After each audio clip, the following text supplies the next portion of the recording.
Vamos começar, depois se alguém entrar pelo meio do caminho, eles vão seguir. Quero começar falando que o que vocês vão assistir, o que vocês vão ter acesso hoje nessa aula, vocês nunca viram em nenhum lugar. Vocês nunca assistiram em nenhuma aula. Tenho certeza do que eu estou afirmando. Então já fica por aqui, porque o conteúdo está muito bom. Vou começar perguntando a vocês o que é isso aqui. Eu quero que vocês coloquem no chat para mim. O que que é isso? Isso, isso. Coloquem para mim no chat como que se chama isso aqui. O que que é isso aqui? Quero ver quem vai acertar. Não é para colocar sabor, não é para colocar marca, é para colocar o que é.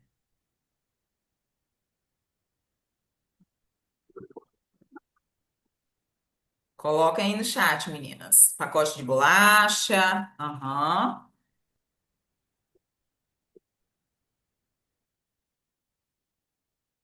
Vamos lá.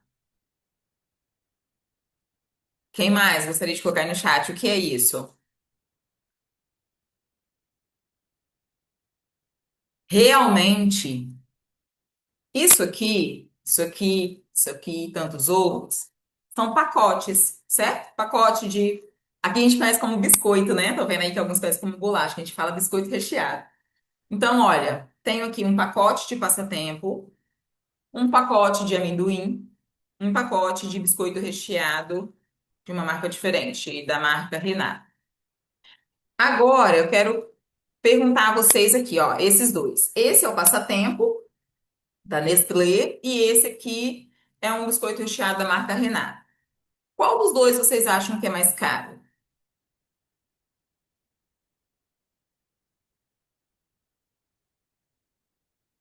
Qual dos dois é mais caro?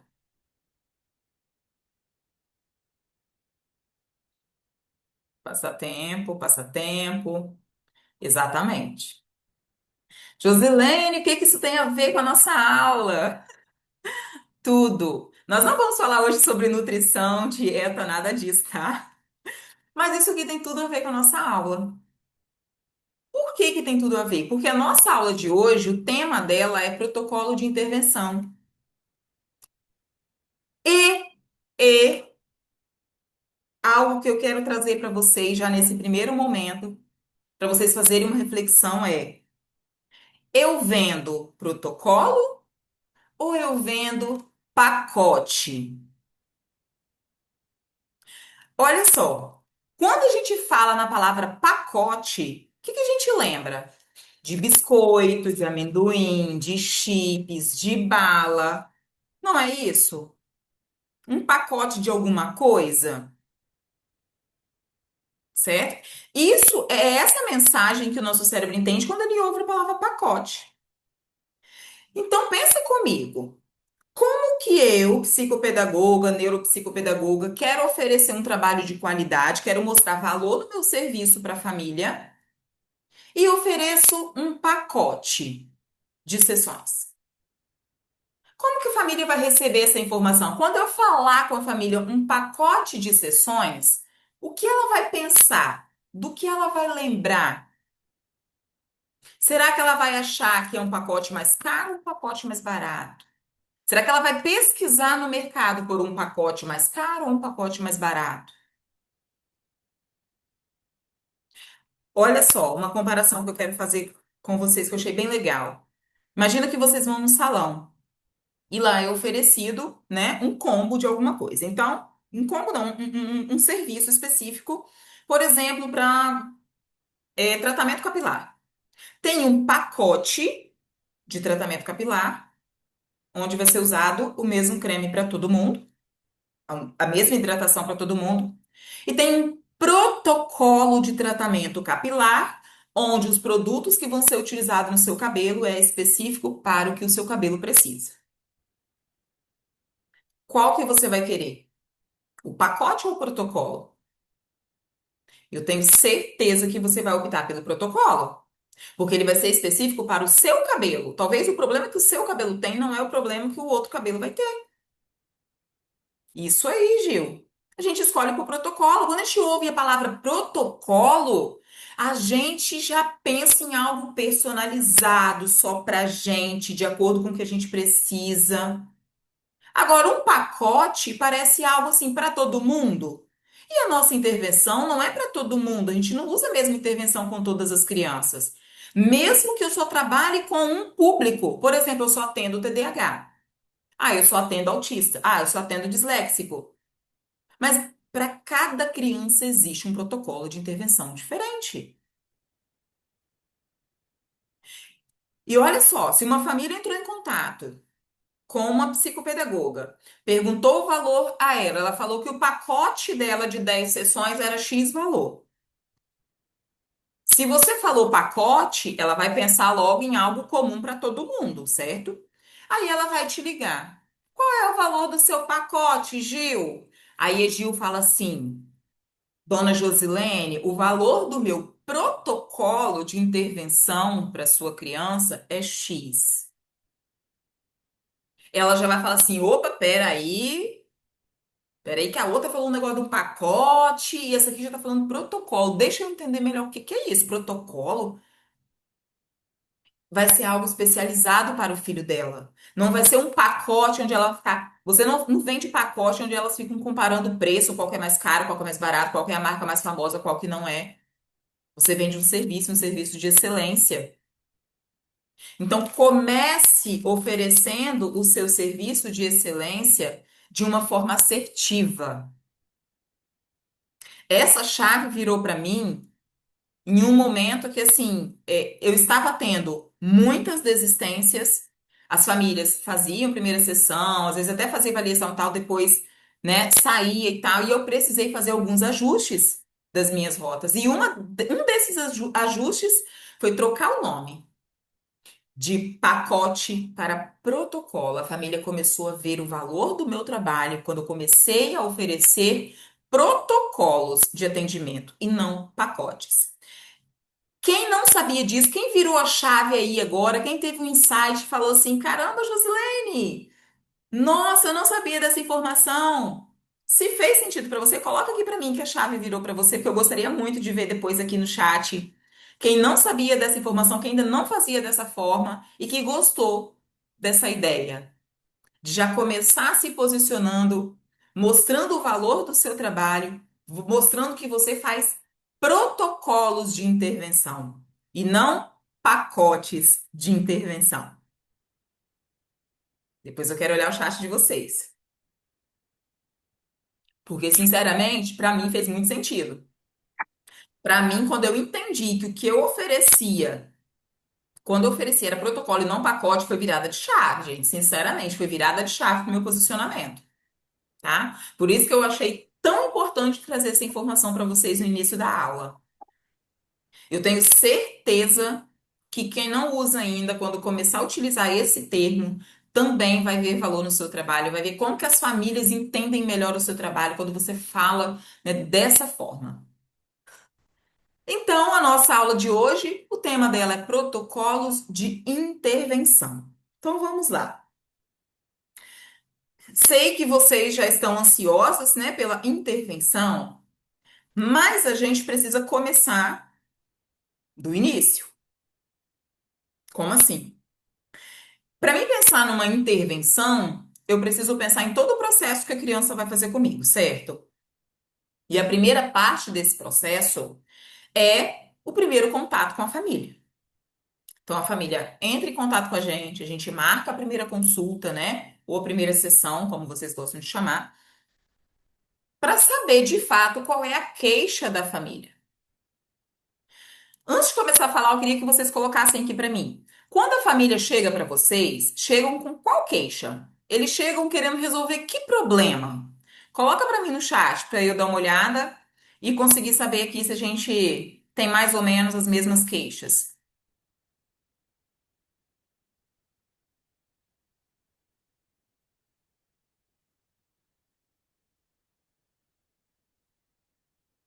Qual é a queixa que a família traz para vocês, gente? Eles chegam reclamando de quê? Coloca aí para mim.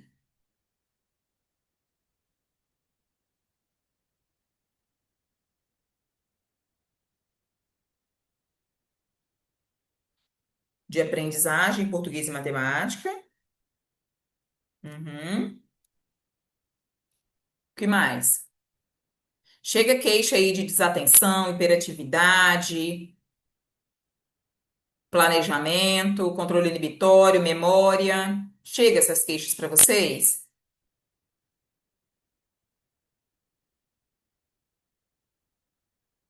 Troca letras, não consegue terminar de copiar do quadro,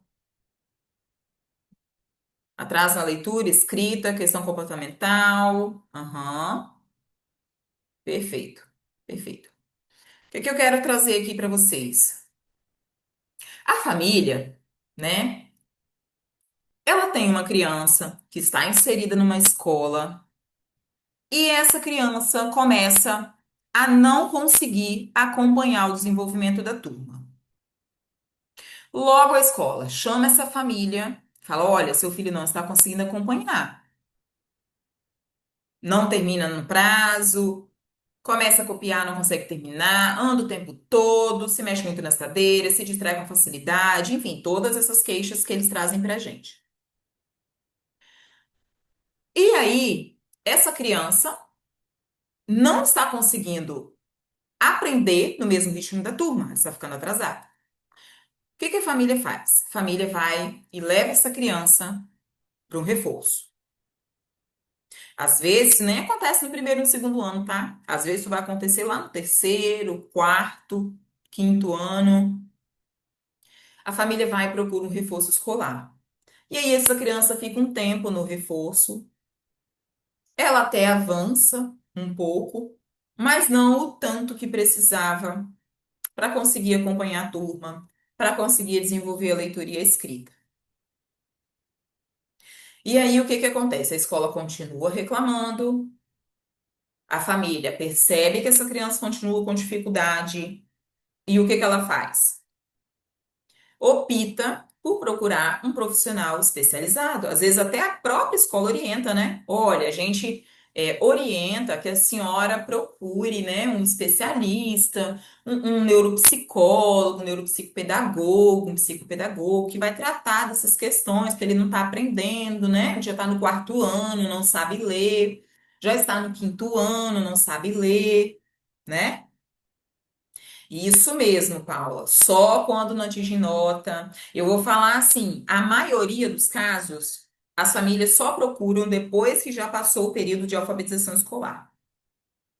Porque muitas famílias, infelizmente, eles esperam terminar o ciclo de alfabetização com aquela esperança de que a criança vai, entendeu? Não, um dia chato vai virar, não. Vai ter o clique da alfabetização. Aí a criança fica no primeiro, fica no segundo, vai lá pro terceiro. Aí lá no terceiro ano ela precisa de nota para passar de ano, né? Aí a família vai buscar ajuda. E muitas vezes nós somos assim a última, digamos que, a última solução da família, sabe assim, que a família fala assim, não sei mais onde levar, trouxe aqui agora porque você é minha última esperança.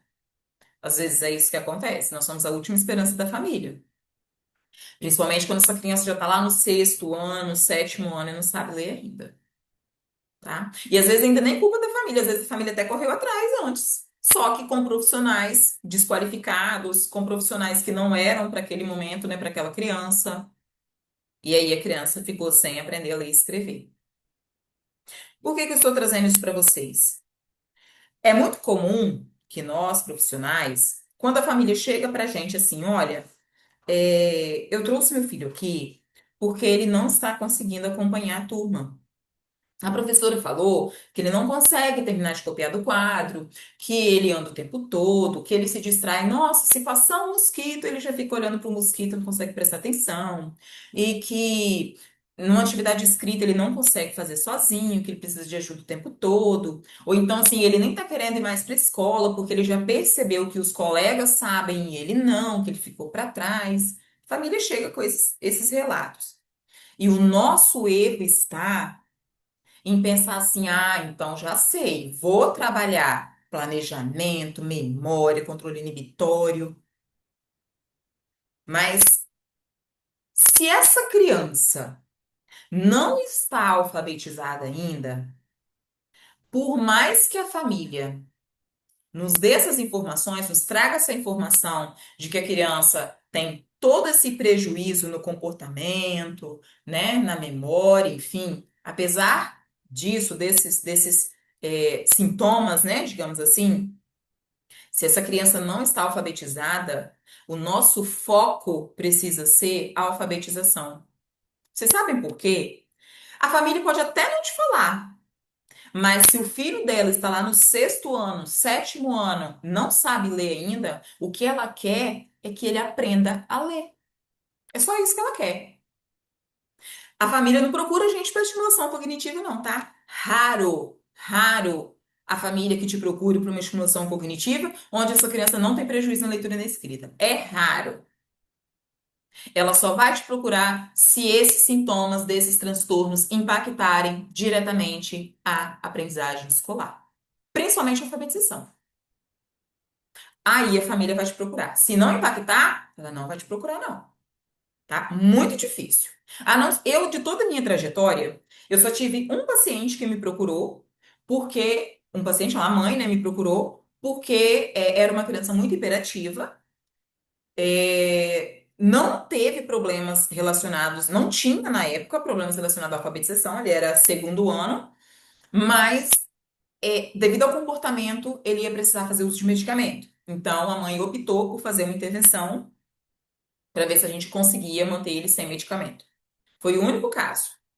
Os outros são todos para a alfabetização. Por mais que chega com queixa de desatenção, memória, aprende num dia, esquece no outro, isso e aquilo, vai chegar na falta da alfabetização.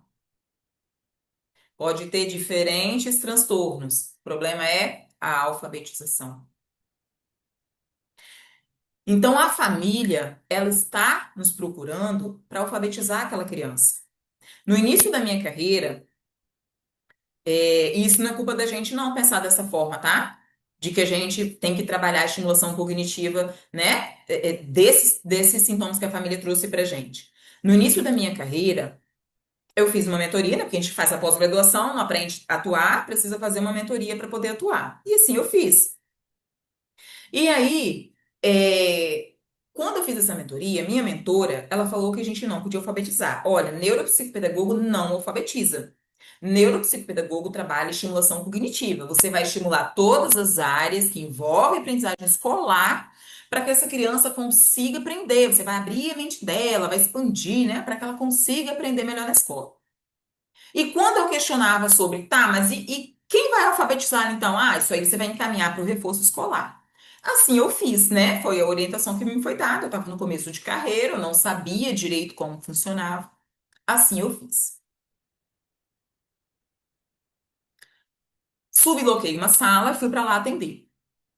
As famílias começaram a entrar em contato comigo e eu falava, olha, chegavam até a fazer anamnese, né? E lá na anamnese eu explicava, olha, é, aí a família falava assim, Josilene, é porque minha filha tá no terceiro ano, a professora falou que ela não sabe ler e tal, e esse ano tem prova, né, e tal.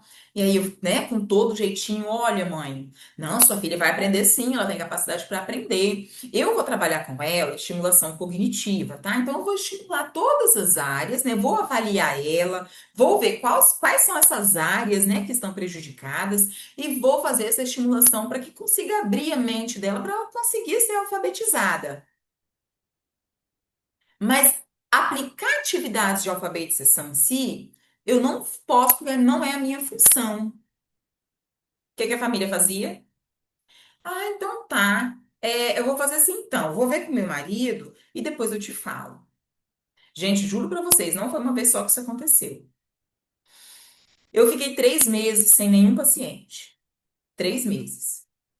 E aí eu falei assim, não, tem alguma coisa de errado. Tem alguma coisa de errado, não tem condições. E eu sabia alfabetizar muito bem. Porque antes de ser neuropsicopedagoga, eu era especialista em alfabetização. Eu entrei na neuropsicopedagogia porque eu não sabia alfabetizar crianças com transtorno.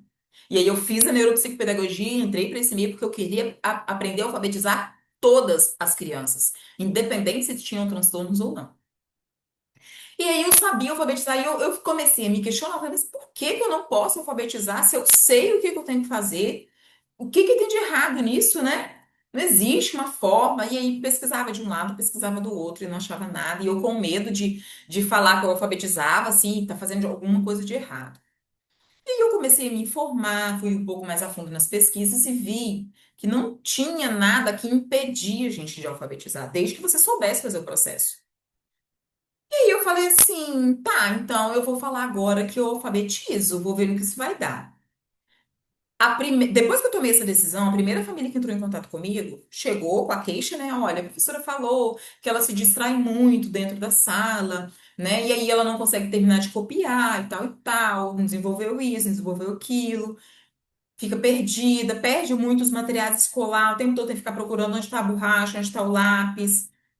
Não aguento mais comprar material para essa menina. E aí eu falei assim, tá, mãe, mas o que que você quer de fato? Você quer que ela melhore a organização? Você quer que ela copie do quadro? O que que você mais quer diante de tudo que você me falou? Ela falou assim, que a minha filha leia.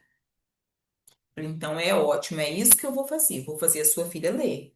Só não vou te garantir tempo. Eu não posso falar que vai ser com 4 sessões, 5 sessões, 10 sessões, porque isso aí depende da resposta que ela vai me dar nas intervenções.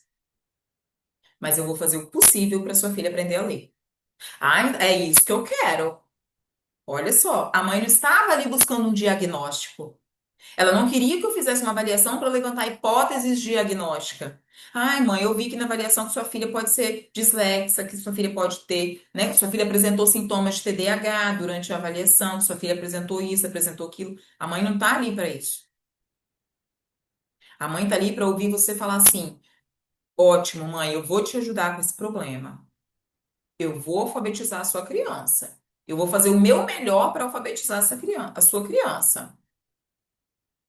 A senhora também quer ir? É isso que a senhora quer de mim? É? Fechou. E aí, gente, depois que eu comecei a fazer isso, começou a chegar a criança, e graças a Deus, não parou mais.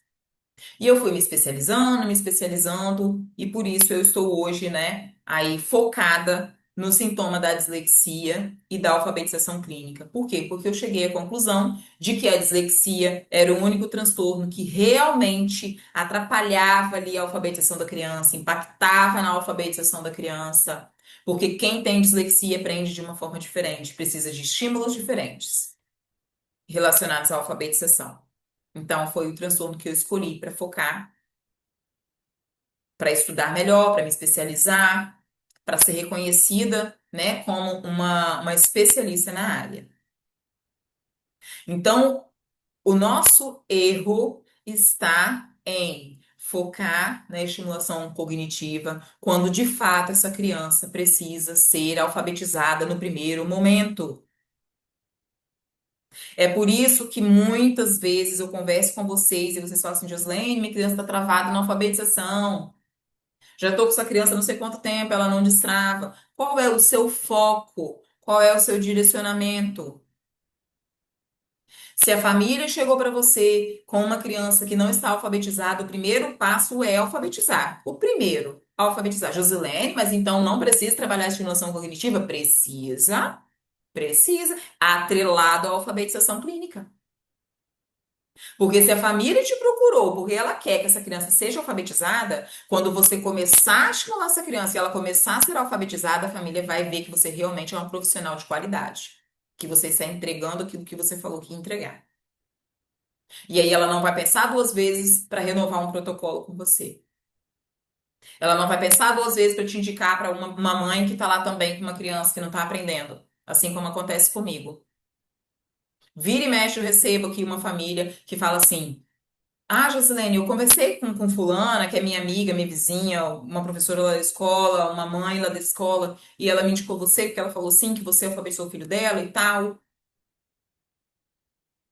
É muito bom a gente ser reconhecida por aquilo que a gente faz. E a gente precisa ter clareza sobre o que a gente faz. A gente precisa ter um direcionamento. Então, eu quero que isso seja um insight para vocês. Eu quero que vocês saiam dessa aula falando assim: nossa, agora eu já sei por onde começar o meu protocolo de intervenção. Se você recebeu uma queixa de uma criança, independente do que o transtorno impactou, porque olha só, se ela tem TDAH, se ela tem autismo, se ela tem dislexia, o transtorno que for, se esse transtorno, se é uma criança que está em fase de alfabetização, algum comportamento, algum sintoma desse transtorno vai impactar a alfabetização dela e ela vai chegar para você. Ela não vai chegar para você pelo sintoma que ela teve do transtorno, vai chegar para você pelo impacto que ela teve na alfabetização, algum prejuízo ali na alfabetização. Então, o seu ponto de partida precisa ser alfabetizar essa criança. Josilene, então eu faço o quê? Então, vou lá na internet, pesquisa atividades de alfabetização? Não. Por quê? Alguns profissionais, né, inclusive essa mentora que falou para mim que a gente não podia alfabetizar no consultório, era o fato de ser comparada com professora de reforço escolar. Ela falava assim: olha, se você começar a alfabetizar, você vai ser comparada com reforço, porque a professora do reforço também alfabetiza. Então, entre pagar R$ 30 a professora do reforço e pagar R$ 200 a sua sessão de intervenção, a mãe vai optar por pagar R$ 30 a professora do reforço. Então você vai começar a perder para a professora do reforço, se você começar a alfabetizar. Só que tem um jeito da gente fazer isso sem ser comparada com a professora de reforço, que é se posicionando como alfabetizadora que trabalha a alfabetização clínica. Você é uma profissional, você é uma psicopedagoga, você é um neuropsicopedagogo que trabalha com alfabetização clínica. Josilene, qual a diferença da alfabetização clínica? É uma alfabetização personalizada, baseada em neurociência, baseada no nível funcional da aprendizagem da criança. Não é baseado lá no método que a escola ensina, que a professora do reforço ensina. A alfabetização clínica, ela é única, exclusiva, ela é direcionada, ela tem um ensino explícito, ela tem evidência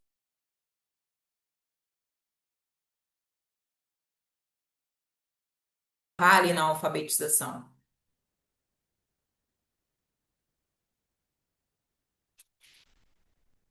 Travou aí para vocês, gente? Para mim tá normal.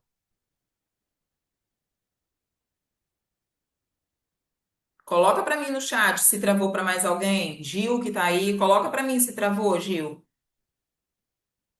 Paula, Cristina, Soraya. Travou para vocês?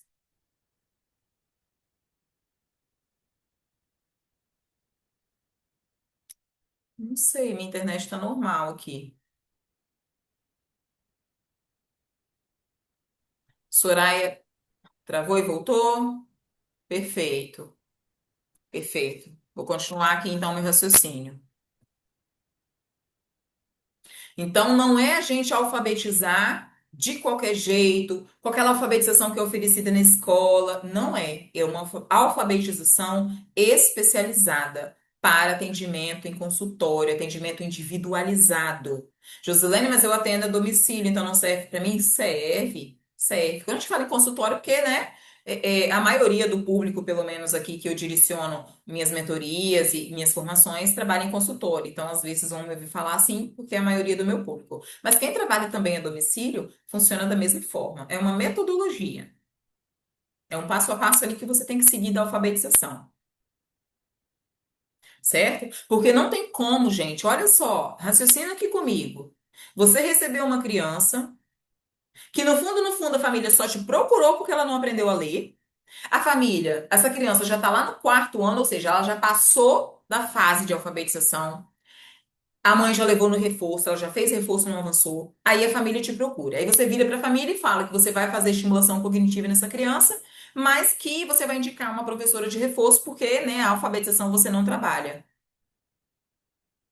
Você tem certeza que você quer deixar na mão de outro profissional um resultado seu? Porque a família te procurou porque a criança não tinha aprendido a ler. Aí você vai terceirizar isso Ou seja, você vai colocar digamos assim, um resultado que deveria ser seu, você vai colocar a qualidade do seu trabalho na mão de uma outra pessoa. Ou seja, você depende, você vai fazer estimulação cognitiva bem feita, lógico, ótimo, super importante. Mas se a professora do reforço não alfabetizar, é você que não deu conta do resultado. Porque foi você que indicou a professora do reforço. Entendeu? Olha como que isso é complexo. Eu, no início da minha, né, quando eu comecei a trabalhar alfabetização, eu falei assim, eu não posso terceirizar isso. Eu não posso. Se a família chegou para mim e eu assumi essa responsabilidade, eu não posso deixar, eu não posso fazer aqui no consultório tudo bonitinho, tudo lindo e deixar isso para uma outra pessoa que talvez não vai saber o que fazer. Porque se essa criança principalmente já passou pelo reforço, já passou pela escola e não foi, não avançou, ela precisa de alguma coisa diferente. E eu estudei para isso, eu me formei para isso, eu me especializei, eu busquei informação, eu estou preparada. Essa semana eu conversei com uma psicóloga. E eu perguntei a ela qual era, né, a queixa dela. Falei, mas as crianças que chegam para você é para quê? Aí ela falou assim, Joslene, eu trabalho com estimulação cognitiva, mas eu tô tendo que alfabetizar, porque é a demanda que chega. Então, se você não quer perder cliente, você tem que alfabetizar. Só que aí, gente, nós temos que fazer isso com responsabilidade. Se a gente não fizer com responsabilidade, nós estamos pegando o dinheiro da família. Aí vem aquela história. Eu finjo que ensino, o menino finge que aprende, tá tudo certo. Não está. Não está. Primeiro que na sua consciência não vai ficar tudo certo. Porque você sabe que você não está dando o seu melhor, você sabe que a criança não está avançando, você sabe que está ficando ansiosa, porque não sabe o que fazer com aquela criança. Então, nós temos sim que assumir essa responsabilidade. Quem quer, lógico, né? Existem aí profissionais no mercado que não querem trabalhar com alfabetização. Tem neuropsicopedagogo que só foca em estimulação cognitiva e está tudo bem. Eu não estou aqui também para obrigar ninguém a alfabetizar em consultório. Eu só estou aqui falando porque, assim como eu, tem muitos profissionais que também têm essa angústia de querer fazer um bom trabalho de alfabetização e não saber por onde começar ou achar que não pode. Não sabe como organizar isso. Tá ali tentando alfabetizar, mas a criança continua travada. E muitas vezes está travada porque o seu foco está sendo na estimulação cognitiva e não na alfabetização clínica.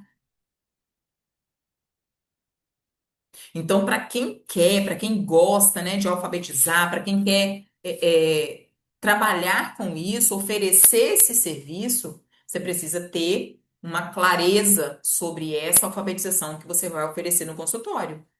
É isso que vai te diferenciar da professora de reforço. Se você oferecer, se você ficar lá, toda sessão que o menino for, você der cruzadinha, caça palavras, não sei o quê, complete.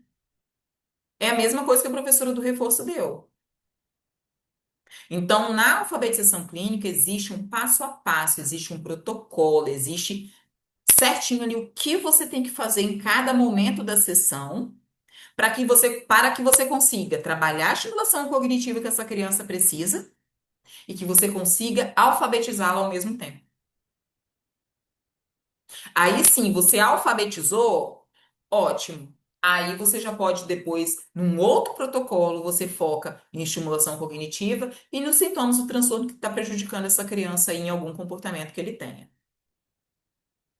Mas se você receber uma criança que precisa ser alfabetizada, seu primeiro protocolo tem que ser de alfabetização. Não tem para onde correr, tá? Não tem para onde correr. E o que que eu quero falar para vocês? Joslene, tá, então tem que fazer alfabetização clínica. Então vamos lá agora. Vamos pensar num protocolo de alfabetização clínica. Pega seu lápis, sua caneta, seu caderno. Qual é o primeiro passo desse protocolo de alfabetização clínica? Uma avaliação específica para alfabetização clínica, tá? Eu preciso saber exatamente onde essa criança travou. Então precisa avaliar, não tem outra forma. Vou avaliar essa criança, vou identificar ali, né? Vou entender o nível funcional da aprendizagem dela. Identifiquei o nível funcional da aprendizagem, vou montar meu protocolo de intervenção. Eu gosto de montar protocolos de 12 sessões. Vocês montam de quantos normalmente? Qual é a quantidade de sessões que vocês montam por protocolo? Coloca aqui para mim no chat para eu ter uma noção. Vocês fazem um protocolo de intervenção com quantas sessões? 12, Cristina. Quem mais? Eu no começo da minha carreira eu fazia com 10. Não sei por quê, mas alguém me falou que era 10 e eu fazia com 10. Depois eu preferi 12, porque 12 dá praticamente 3 meses, né? Dependendo da quantidade de semanas que tem no mês, é um protocolo mais ou menos para 3 meses, pensando em uma intervenção por semana.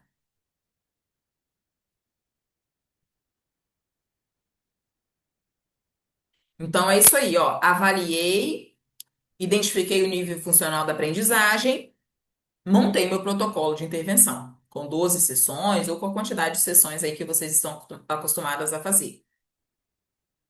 Vou intervir. Josilene, eu vi que com 4 ou 5 sessões a criança está lendo. O que que eu vou fazer? Você vai mudar sua rota. No início, né, quando nós pensamos num protocolo de 12 sessões, a gente pensa como um todo, certo? A gente pensa assim: ah, o que que eu vou fazer durante essas 12 sessões? Ah, vou fazer isso, isso e isso, tá? Então, a gente tem essa noção, essa clareza que a gente vai fazer, mas vira e mexe, a gente tem que ajustar a rota. Porque a gente não sabe como que aquela criança vai responder a intervenção, né? Então, olha, fiz a minha avaliação, né? Avaliei a leitura, a escrita, a consciência fonológica, as habilidades-chave da alfabetização, já identifiquei os prejuízos ali, montei, intervi. Ah, agora eu vi que a criança foi alfabetizada. Ou então, ah, eu vi aqui, por exemplo, olha, não sei se vocês me acompanharam, talvez tem muita gente chegando agora e não conseguiu acompanhar ainda lá no Instagram, mas dia desses eu postei um caso de uma criança que chegou para mim com 11 anos, no sexto ano ela estava, e a mãe falou assim: olha, tá no sexto ano, não sabe ler. E eu fui fazer, né? E como ele tem 11 anos, eu precisei fazer uma avaliação neuropsicopedagógica, uma avaliação complementar.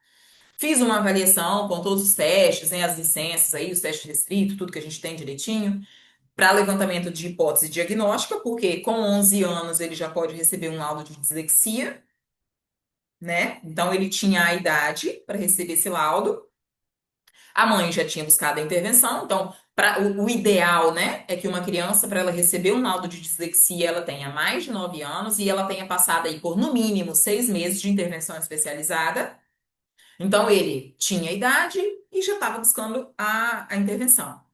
Então, eu precisei avaliar, fiz a minha avaliação neuropsicopedagógica, tudo bonitinho lá, com todos os testes, protocolo, score, tudo, né, conforme manda o figurino. E precisei fazer uma avaliação complementar para a alfabetização clínica. Porque a mãe não estava ali para querer saber qual era o transtorno que ele tinha. A mãe estava ali para querer que ele, se eu, né, ela querer saber de mim se tinha como eu alfabetizar o filho dela. Então, fiz a avaliação complementar para a alfabetização clínica e montei o protocolo dele de intervenção.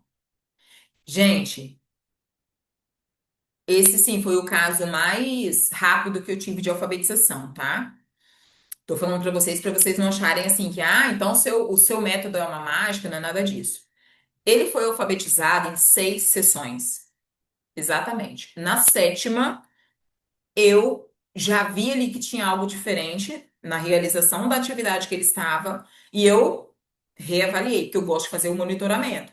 Fiz o monitoramento da leitura dele e vi que ele estava lendo frases simples, com 6 sessões. José, por que que isso aconteceu? Porque existe um passo a passo da alfabetização. E eu segui o passo a passo. Eu só segui o passo a passo. É o mesmo passo a passo que eu ensino dentro do programa PAC. Eu sempre gosto de falar para os meus alunos. Por isso eu não abri mão do consultório. Eu poderia ter saído do consultório. Para mim seria até mais fácil, né? Em questão de rotina. Só que eu gosto de ensinar aquilo que eu vivo. Como que eu vou ensinar uma coisa para vocês se eu não sei se aquilo vai dar certo? Como que eu vou ensinar um protocolo? Como que eu vou ensinar um passo a passo se eu não experimentei aquilo? Se eu não sei se aquilo ali vai funcionar?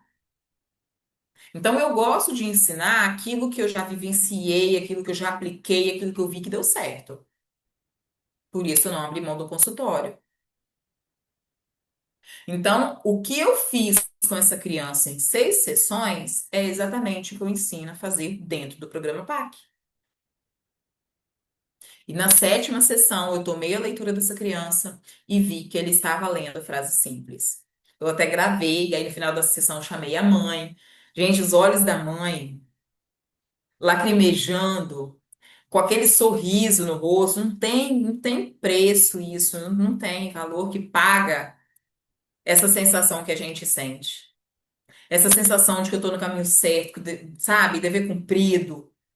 Porque dá um frio na barriga. Você recebeu uma criança do sexto ano não alfabetizada e cheia de sintomas de transtorno, você fala assim, meu Deus, filho, né? Vamos lá, vamos ver o que nos espera, mas a gente fica com frio na barriga, né? E se eu não der conta? E se eu não souber o que fazer? E se o que eu aplicar não dá certo? E se, e se? E aí, quando a gente vê, né, que essa criança destravou, que essa criança conseguiu compreender o processo, que ela furou a bolha, agora é só treinar, né? Então, ele, a própria criança, quando ele leu a frase que eu coloquei para ele, porque eu fui fazendo assim, um monitoramento, né, na sessão, eu estava fazendo uma intervenção com ele e vi que ele falou as sílabas com muita facilidade. Aí eu falei assim, opa, peraí, porque ele não sabia nem as sílabas, né? Eu falei, opa, peraí, deixa eu voltar aqui. Aí fui, fiz o treino lá das palavras simples, ele deu conta. Falei, não, deixa eu ir um pouquinho mais além. Aí fui na frase simples, ele deu conta. Aí falei assim, não, deixa eu ir um pouquinho mais além. Aí fui pra prancha de palavras complexas, ele travou. Falei, sei exatamente então agora de onde eu tenho que continuar. Precisei ajustar minha rota no meio do caminho, foi por um bom motivo.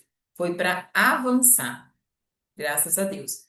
E se ele não estivesse avançando, talvez eu teria que retornar alguma habilidade. Por isso que é bom a gente fazer ali o monitoramento. Então, meninas, quando a gente vai pensar, né, em protocolo, né, de intervenção, a gente precisa pensar na queixa que a família traz, nas habilidades que essa criança está prejudicada, que eu só consigo saber se eu fizer uma avaliação da leitura e da escrita dela, tá? Leitura, escrita, consciência fonológica, habilidades chaves. Eu vou entender o nível funcional e eu vou montar meu protocolo e eu vou monitorar. Eu preciso acompanhar esse desenvolvimento. Eu preciso saber se o que eu estou fazendo está fazendo sentido para a criança, se ele está avançando ou se não está. Quando eu tenho clareza disso, eu não preciso ficar comprando todos os jogos que aparecem para mim. Eu não preciso ficar ansiosa. Eu não preciso ficar comprando apostilas e mais apostilas na internet. Por quê? Porque se eu sei qual o problema da criança, qual a dificuldade da criança, se eu sei o que a família quer de mim, se eu entregar esse resultado, a família vai começar a te indicar. Você vai ser vista como uma profissional de excelência, como uma referência. Eu hoje sou indicada por neurologistas.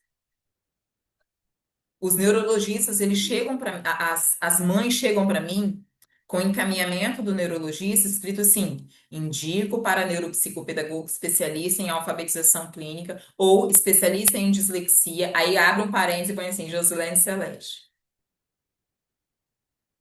Por quê? Porque eles estão me vendo como uma referência. Esses profissionais estão me vendo como uma referência. E esses crianças geralmente vão retornar para eles daqui a um tempo para uma segunda avaliação, né? Para um retorno, para ver questão de medicamento, ver se está funcionando, se não está. E eles vão observar se essa criança está tendo avanços ou não. Então, pensa bem, o neuro me indicou, eu fiz um bom trabalho, essa criança avançou. Aí, daí, 3 meses, essa criança volta naquele neurologista para fazer uma consulta com ele, para ver como está o desenvolvimento, e ele já percebe que essa criança não li e está lendo. Quando esse neurologista receber outro paciente que não sabe dele, vai encaminhar para quem? Para aquela neuropsicopedagoga, psicopedagoga, daquela criança que ele atendeu ali, que alfabetizou ele, nesse intervalo de uma consulta e outra. É isso, gente. É isso. Então, tudo que a gente vai fazer precisa ter um direcionamento, precisa ter uma clareza, precisa ter um rumo. Você precisa saber onde você quer chegar. Precisa saber onde você quer chegar. E sempre pergunta à família o que a família espera de você. Por que que eu falo isso? Eu já recebi paciente que na primeira consulta a família falou assim, ah, é porque ele fala muito embolado, a gente, né, gostaria que ele desenvolvesse, a gente já levou em fono, mas não melhorou. Falei, olha, mãe, não é a minha função. A gente trabalha oralidade, linguagem, tudo mais, mas essa questão de falar embolado, né, essa questão da articulação, isso aí não é comigo. Imagina se eu não faço essa pergunta. O que que a família ia esperar de mim? Que eu desenvolvesse isso na criança. Aí ia passar um mês, dois, três, eu ali talvez trabalhando, sim, questões em que a criança precisava, mas o que a família realmente queria, eu não teria trabalhado, tá? Então é muito importante você saber o que a família quer para você direcionar também o seu protocolo de intervenção, certo? Bom, falta 10 minutinhos aqui para as duas. Eu vou abrir agora para pergunta, se alguém tiver pergunta, tiver algum comentário para fazer, quiser falar assim algum insight que teve, né? Josilene, gostei muito dessa fala, isso serviu para mim, né? Nossa, eu vou colocar isso que você falou em prática, né? Olha, isso eu não fazia dessa forma, vou experimentar agora, né? Ou contar algum caso que, ah, já tive uma criança assim, fiz isso, aquilo outro, tá? Podem falar, podem perguntar. A gente tem alguns minutinhos. Eu gostaria muito que vocês participassem. Quem não quiser falar na câmera, pode colocar no chat, tá? Talvez vocês não conseguem abrir a câmera.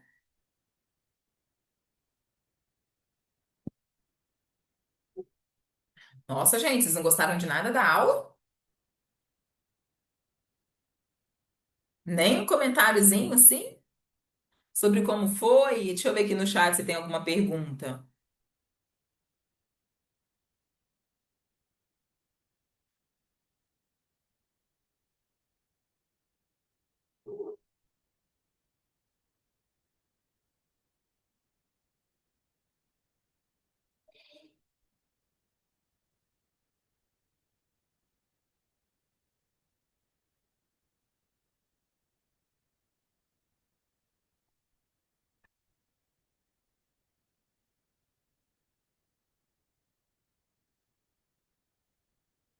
Gil, tem nada não, Gil, para falar?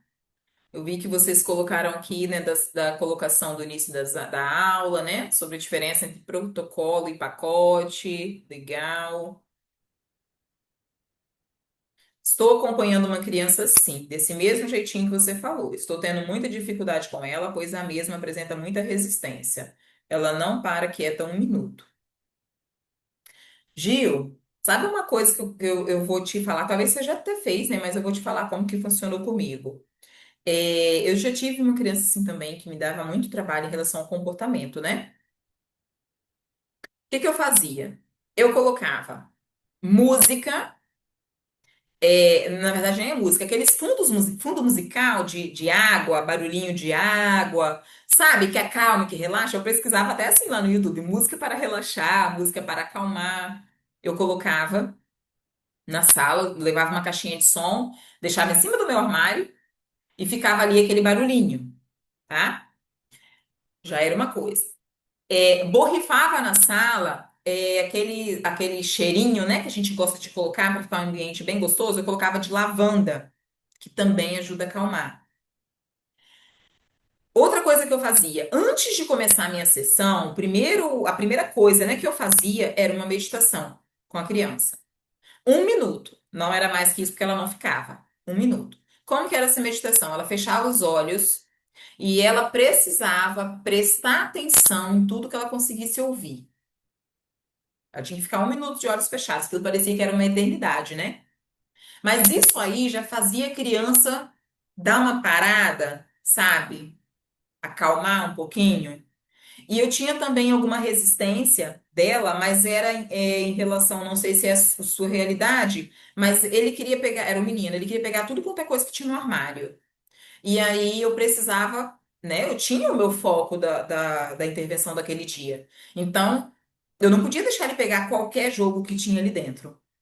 Então, o que que eu comecei a fazer? Eu comecei a separar 4 ou 5 jogos que iriam estimular aquilo que eu queria trabalhar com ele naquele dia, independente, qualquer um daqueles que eu tivesse escolhido. e eu conseguiria atingir o objetivo. Aí eu deixava esses materiais em cima da mesa. Quando ele chegava, ele escolhia qual que ele queria fazer primeiro. Ele achava que estava escolhendo qual jogo ele queria naquele dia, mas na verdade eu já tinha selecionado qual que eu queria usar com ele. Independente de qual que ele usasse, para mim, eu iria ter o resultado. Outra coisa também que para mim funcionava muito foi até com esse menino, depois teve uma criança autista que eu também usei muito isso. Questão de não querer fazer o que a gente pede. Reforço positivo se chama. Você combina com a criança, olha, se você cumprir com tudo que tia Josi pediu, eu vou te dar tal coisa. Então, é bom que você saiba o que a criança gosta. Ah, ela gosta de dinossauro, ela gosta de cartinha, ela gosta, sei lá. Pensa aí no que ela gosta, investiga no que ela gosta e tenta oferecer essa troca. Se você cumprir, no final você recebe, tá? Para mim, Josilene, funciona muito o reforço positivo, tá? Funciona muito. Principalmente quando eles têm. Deixa eu ver aqui, Josilene, gostei muito da abordagem e eu costumo fazer a parte de alfabetização e no final do atendimento, estimulação das funções executivas e cognitivas que estão com prejuízo. Paula, experimenta fazer o inverso, tá? Experimenta fazer o inverso. Ensino sobre isso lá no PAC. Por falar nisso, gente, o PAC, que é o Programa de Aceleração para a Alfabetização Clínica, está com inscrições abertas. Nossa próxima turma começa dia 20, tá? E quem tiver interesse, né, quem sentir aí que quer aprender, fazer alfabetização clínica da forma correta, né? É só ir lá no link da bio, tem o link lá de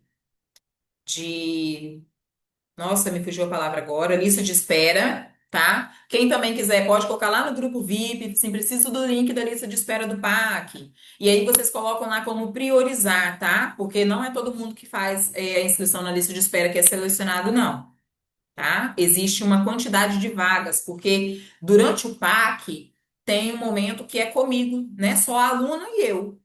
E aí eu não consigo atender muita gente, né, ao mesmo tempo. Então, as nossas turmas têm quantidade, de participantes limitado, tá? Então, a minha equipe, ela começa pelos que colocam como prioridade. Então, você clica lá em priorizar a sua inscrição para minha equipe entrar em contato, tá? Se você vê que faz sentido para você, tá? Mas, Paula, tenta fazer o inverso. Lá no PAC eu explico o motivo. Vou deixar vocês curiosos. Talvez algum dia eu venha aqui e faça uma aula sobre isso. Mas faz o inverso, Paula. Trabalha primeiro as funções executivas e cognitivas e depois a alfabetização. Mais alguém quer comentar alguma coisa da aula? Temos 2 minutos ainda, gente. Temos 2 minutos, 2 minutos. Gil, não sei se eu consegui concluir meu raciocínio com você aqui, ó. Mas eu estava falando sobre o reforço positivo, né? Ó, aqui tem uma. Gil, só concluindo então, tá? Tenta fazer isso. Bota cheirinho de lavanda na sala, música calmante, faz a meditação, reforço positivo. Vê e sempre busca algo do interesse da criança, tá? E não atividades muito longas, atividades mais curtas. Se a criança tem dificuldade para terminar uma tarefa, faz mais curta, para ela ter aquela sensação de que ela conseguiu, tá bom? Deixa eu ajudar agora a Alessandra aqui, ó. Josi, estou atendendo uma adolescente de 14 anos que tem muita dificuldade com leitura, muitos erros de escrita. Estou tendo muita dificuldade com ela porque ela já está desestimulada, como se nunca fosse aprender. Então, esse é o problema, né? Quando a família não leva antes, quando o problema não é resolvido antes, vem a questão do emocional junto. E você vai precisar fazer essa parte, tá, Alessandra? Conversar muito com ela, falar que ela é capaz e tudo, e você precisa mostrar para ela que ela é capaz. Você sabe o que que era legal? Que eu não sei essa dificuldade na leitura e na escrita, o que seria de fato, mas dependendo do caso, seria muito bom a técnica chave de entrada. Nossa, quando eles olham assim e eles mesmos conseguem ver o avanço que eles tiveram, é muito bom mesmo, Alessandra. Mas aqui você precisa sempre, Alessandra, uma dica. Tenta fazer atividades que ela consegue terminar para ela começar a ter essa sensação de que eu consigo, entendeu? Mesmo que você precise te dar alguma ajuda, mesmo que às vezes a gente precisa é, ajudar a criança, fazer algo. Eu sei que às vezes a gente tem que dar uma puxada, né? A gente precisa colocar um pouquinho mais difícil ali para ir avançando. Mas mesmo assim, tenta. Se você for dar um jogo, tenta um jogo que ela consiga terminar. Se for uma coisa assim impressa, que ela consiga terminar, para ela começar a ter essa sensação de que ela consegue começar e terminar. E aí, Alessandra, a gente precisa entender aí, ó, essa dificuldade na leitura e na escrita. Muitos erros de escrita. O que está causando isso aí? Que erros são esses? Hum? Que dificuldade é essa na leitura? Dificuldade com o quê? É velocidade, precisão, entonação, compreensão, né? Esses erros da escrita é o quê? Foi falta de alfabetização? Ou é questão de ortografia? É uma dislexia visual, de repente, que tá aí? É o quê? Tá? É bom a gente sempre ter muita clareza sobre essas dificuldades que a nossa criança tem, para a gente conseguir, assim, intervir bem de forma bem pontual. Nossos avanços são bem maiores e mais rápido.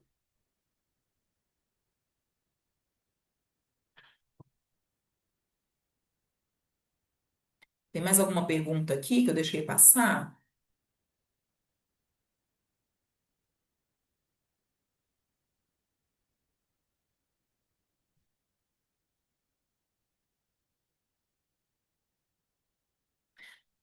Gente, então, é isso, tá?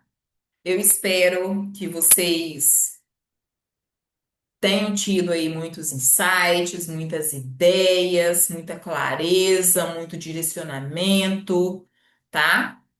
E sei, né, que de repente vocês chegaram aqui com aquela expectativa assim de, eu vou aprender o que fazer, né, ali o passo a passo da intervenção e tal, de modo assim, de um protocolo como um todo. Vou trazer sim uma aula para vocês, né? De repente aí com um protocolo estruturado, eu vou pegar uma criança ali como base, vamos montar um protocolo para ela, mas eu não tenho como fazer isso, eu não tinha como trazer isso para vocês sem antes trazer essa clareza sobre protocolo de intervenção, tá?